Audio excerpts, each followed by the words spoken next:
నమస్తే, welcome to our channel. నేను సౌజన్య.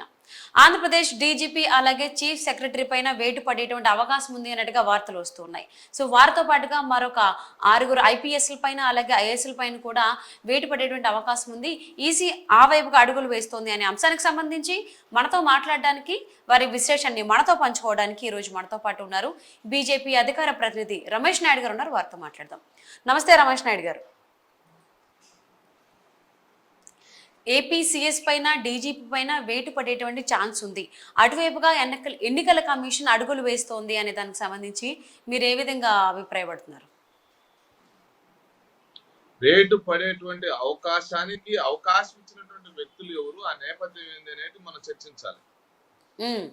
సహజంగా ఉన్నత స్థాయి అధికారులుగా వీళ్ళందరూ కూడా వ్యవహరిస్తున్నటువంటి తీరు ఏదైతే ఉందో అది ఒక పార్టీకి తొత్తుగా వ్యవహరిస్తున్నారు. ఒక నేపథ్యాన్ని దృష్టిలో పెట్టుకొని వాళ్ళ యొక్క ప్రాపకం కోసం ఈ స్థితి ఎప్పుడు రాలేదండి. ఎన్నికలు అంటే మన ప్రజాస్వామ్యానికి ఒక రకమైనటువంటి పట్టుకొమ్మలు. ప్రజాస్వామ్యం పరడవిల్లాలి అంటే ఎన్నికలు సజావుగా జరగాలి. ప్రజలందరికీ కూడా విశ్వాసం కలిగించాలి. విశ్వాసం కలిగించాల్సిన బాధ్యత ఉన్నతాధికారులది, ఎన్నికల కమిషన్. ఈరోజు ఆంధ్రప్రదేశ్లో డీజీపీ కావచ్చు, చీఫ్ సెక్రటరీ కావచ్చు, వ్యవహరిస్తున్నటువంటి విధానం ఏంటి, ఎన్నికల ముందర ప్రవర్తించినటువంటి తీరు మనం ఒకసారి 2-3 ఉదాహరణలు మచ్చుకు మాట్లాడుకోవచ్చు. తిరుపతి ఉప ఎన్నికల సందర్భంలో ఎపిక్ కార్డులన్నీ కూడా వాళ్ళే తయారు చేసి 30,000 పైచులకు దొంగ ఓట్లు వేస్తున్నటువంటి తీరు కళ్ళకు కట్టినట్టు కనిపిస్తున్నా కూడా ఉపేక్షించినటువంటి విధానం. రెండోది, లా అండ్ ఆర్డర్ కు సంబంధించి ప్రధానమంత్రి స్వయంగా సభ నిర్వహిస్తుంటే ఆ ప్రధానమంత్రి సభలో లా అండ్ ఆర్డర్ కు సంబంధించినటువంటి విషయంలో దృష్టి పెట్టరు. ప్రతిపక్షాల మీద దాడులు జరుగుతూ ఉంటే దృష్టి పెట్టరు. ఉద్దేశపూర్వకంగా పోలీసులు సైతం ప్రతిపక్షాలను అనదొక్కాలనేటువంటి ప్రయత్నంలో రాబోయే రోజుల్లో ఒక ఫోకల్ పాయింట్ లో వాళ్ళ ఉద్యోగాలు నిర్వహించాలనేటువంటి దురాశతోటి అధికార పార్టీ కొమ్ము కాయడం ఏదైతే ఉందో చాలా బాధాకరమైనటువంటి విషయాన్ని ప్రతి వ్యక్తి మాట్లాడుకుంటున్నటువంటి పరిస్థితులు మనం గమనిస్తున్నటువంటి నేపథ్యంలో ఎన్నికలు సజావుగా జరగవు. ఎన్నికలు సజావుగా జరగాలి అంటే ఎవరైతే అధికార పార్టీతోటి అంటకాగుతున్నారో వాళ్ళందరినీ తప్పనిసరిగా పంపించాలి. గ్రౌండ్ ఎప్పుడు ప్లేయర్స్ అందరికీ సమానంగా ఉండాలి. అధికార పార్టీకి కావచ్చు, ప్రతిపక్షానికి కావచ్చు. ఆ పరిస్థితి తీసుకురావాల్సిన బాధ్యత ఎన్నికల కమిషన్. బయట నుంచి వస్తున్నటువంటి విమర్శలతో పాటు అంతర్గతంగా కూడా కేంద్ర ఇంటెలిజెన్స్ వర్గాలన్నీ కూడా తమకున్నటువంటి సమాచార వ్యవస్థతోటి ఏం జరుగుతుందో లోతుగా పరిశీలించిన పిదపే ఈ యొక్క ఆలోచన వచ్చింది ఎన్నికల కమిషన్ అని మనందరం కూడా ఆలోచన చేయొచ్చు. వీళ్ళని ఎంత వీలైతే అంత త్వరగా వేటు వేస్తే గాని ప్రజాస్వామ్యబద్ధంగా ఎన్నికలు జరగవు. లేకపోతే అవి తూతు మంత్రంగా జరిగేటువంటి పరిస్థితి, ఒక రకంగా వ్యవస్థలకు కూడా మచ్చొచ్చేటువంటి పరిస్థితి. ఒక విషయం చెప్పదలుచుకున్నా, ఎన్నికల కమిషన్ ఏం చెప్పింది, పింఛన్లు ఎవరైతే ఉన్నారో అవ్వాతాతలకి, వితంతువులకి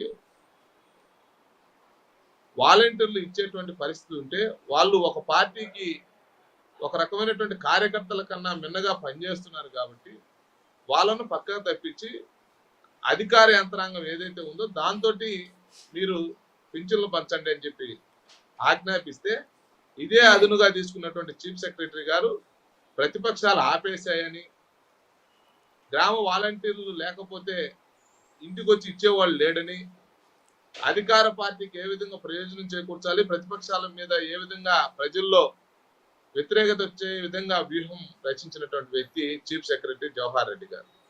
ఇది తప్పు కదండి.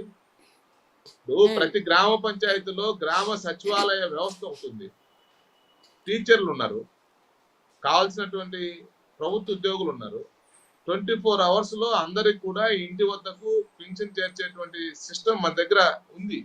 మనమే కాదు కదా, ఈ దేశంలో అన్ని రాష్ట్రాల్లో పింఛన్లు ఇస్తున్నారు కదా టెన్షన్ గా. ఆంధ్రప్రదేశ్ లో ఈ పింఛన్ వ్యవస్థని ఉద్దేశపూర్వకంగా రెచ్చగొట్టాలనేటువంటి ప్రయత్నం చేశారా లేదా? దీన్ని అన్ని గమనించిన తర్వాత ఎన్నికల్లో కూడా ఈయన సజావుగా వ్యవహరించడం అనేటువంటి విషయం తనకు తానే ప్రూవ్ చేసుకున్నాడు. ఎవరో కంప్లైంట్ చేయాల్సినటువంటి అవసరం కూడా లేదు.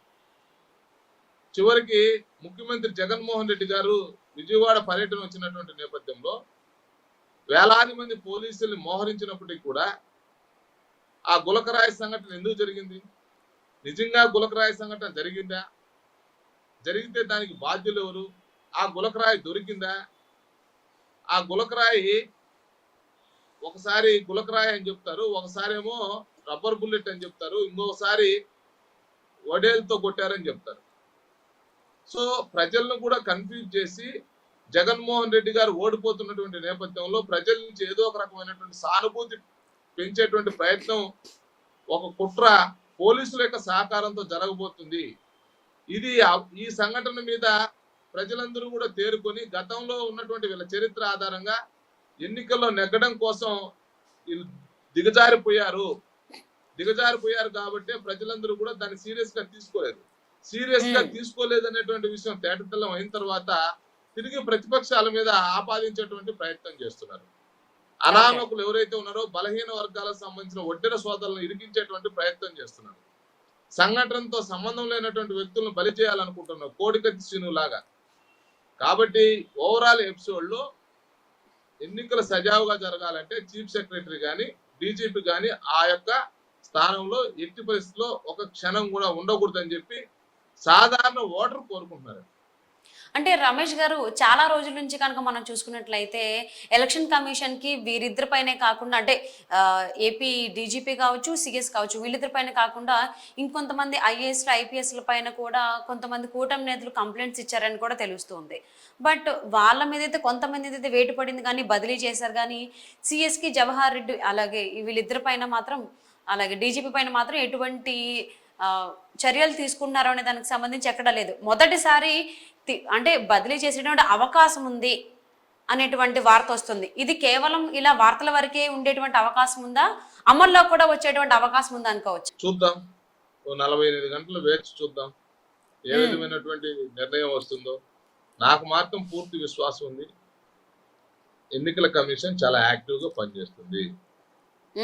తప్పనిసరిగా తప్పు చేసినటువంటి వాళ్ళకి పనిష్మెంట్ ఇస్తుంది. దాంట్లో ఎటువంటి సస్పెన్షన్లకు తావలేదు. అంటే రమేష్ గారు ఎన్నికల కమిషన్ కనుక ఒక్కసారి నిర్ణయించుకుందంటే ఇమీడియట్ గా కూడా అమలు చేసేటువంటి అవకాశం ఉంది. కానీ మీరు ఎందుకు 45 గంటలు వేచి చూద్దామని అన్నారు, తెలుసుకోవచ్చా? మనం ఎలా చెప్తామండి, పరిస్థితి తీవ్రత దృష్ట్యా వాళ్ళు మనకన్నా బాగా ఆలోచన చేస్తారు. వాళ్ళకి అనుభవజ్ఞులు. ఎన్నికల కమిషన్ స్వతంత్రంగా ఈ దేశంలో నడుస్తున్నటువంటి చరిత్ర, అతిపెద్ద ప్రజాస్వామ్య దేశంలో ఎన్నికల్ని సజావుగా ఇంతకన్నా ఒక రకమైనటువంటి అక్రమార్కుల్ని దుర్మార్గుల్ని కూడా కట్టడి చేసినటువంటి నేపథ్యం ఉంది ఆ సంస్థకి. ఓపిక పడదాం, మనకు మనమే జస్టిఫికేషన్ ఇవ్వడం టూ అర్లీ అవుతుంది. ఓకే, సో తప్పకుండా అండి ఏపీసీఎస్ అలాగే డీజీపీ పైన ఇంక మరికొంతమంది ఐఏఎస్ల పైన ఐపీఎస్ల పైన వేటు పడేటువంటి అవకాశం ఉంది. బదిలీ చేసేటువంటి ఉత్తర్వులు రేపు నేడో రావచ్చు అనే అంశానికి సంబంధించి మీ అభిప్రాయాన్ని మాతో పంచుకున్నందుకు థ్యాంక్ యూ సో మచ్ అండి.